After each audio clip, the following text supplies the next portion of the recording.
तर मुख्यमंत्री देवेंद्र फडणवीस गडचिरोली जिल्ह्याच्या अतिसंवेदनशील अशा छत्तीसगड सीमेलगत असलेल्या कवंडे या ठिकाणी भेट देणार आहेत।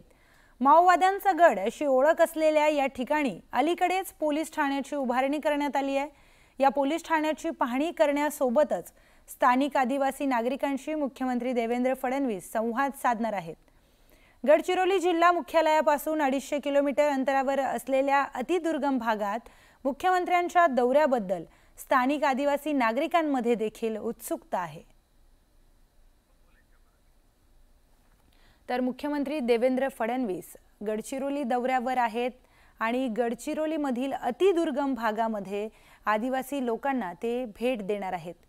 गडचिरोली जिल्हा मुख्यालयापासून तब्बल 250 किलोमीटर अंतरावर हा अतिदुर्गम भाग आहे। तर या अतिदुर्गम भागाला मुख्यमंत्री देवेंद्र फडणवीस भेट देतील। तिथल्या स्थानिक आदिवासी नागरिकांशी ते संवाद साधणार आहेत।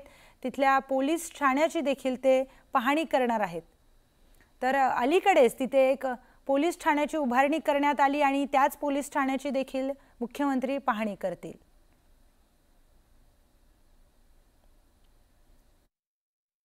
आप याच ठिकाणी मुख्यमंत्री येणार आहेत। आपण बघू शकता मुख्यमंत्र्यांच्या कार्यक्रमासाठी या ठिकाणी या भागातले मोठ्या प्रमाणात आदिवासी नागरिक गोळा झालेले आहेत। हा जो भाग आहे हा असा आहे ज्या भागात कधी जिल्हा परिषदेचा पदाधिकारी किंवा इतर कुठलेही मोठे अधिकारी या ठिकाणी कधी आलेले नाहीत। तहसीलदार बीडीओचं दर्शन सहसा या नागरिकांना झालेलं नाही। अशा भागात मुख्यमंत्री देवेंद्र फडणवीस येत असल्यामुळे नागरिकांमध्ये मोठा उत्साह दिसून येत आहे।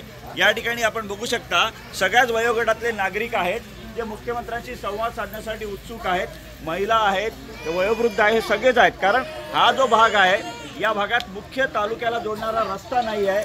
अनेक मूलभूत सोयी या ठिकाणी पावसाळ्यात संपूर्ण संपर्क तुटलेला असतो। अशा भागात विकासाची जी गती आहे ती वाढवण्याचे प्रयत्न प्रशासनाकडून केले जात आहेत। कारण कवंडे म्हटलं की जिल्ह्यातला सगळ्यात डेंजर झोन असा या भागाची ओळख आहे आणि पावसाळ्यात तब्बल 6 महिने संपर्क तुटलेला हा भाग असतो। या भागात मुख्यालयी कोणी कर्मचारी राहतो की नाही हे सुद्धा कधी कधी समजत नाही। अशा भागात मुख्यमंत्री येत आहेत। मुख्यमंत्री त्यांच्या व्यथा समजून घेणार आहेत। आपण काय नागरिकांशी बोलण्याचा प्रयत्न करूया।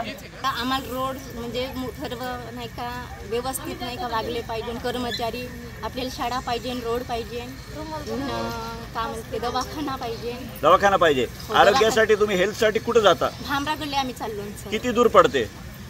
25-30. मग पावसाळ्यात तुम्ही काय करता? तकलीफ होते सर आम्हाला। पावसाळ्यात तकलीफ होते तुम्हाला? हो सर। आमच्या मुलांना शिकण्याचं काही साधन नाही आहे। दूर शाळा आहे, त्रास होतो। दवाखान्याचा पण खूप त्रास आहे। कारण बहुत दूर जायला लागते। काही लोक तर म्हणजे त्यांना पावसाळ्यामध्ये पर्याय नाही राहत ना, ते लोक तर असेच इथंच मरतात। या भागातल्या नागरिकांना एक विकासाच्या संदर्भात आशेचा किरण मुख्यमंत्र्यांच्या रूपाने दिसत आहे। महेश तिवारी, न्यूज 18 लोकमत, कवंडे, महाराष्ट्र छत्तीसगड सीमा, गडचिरोली।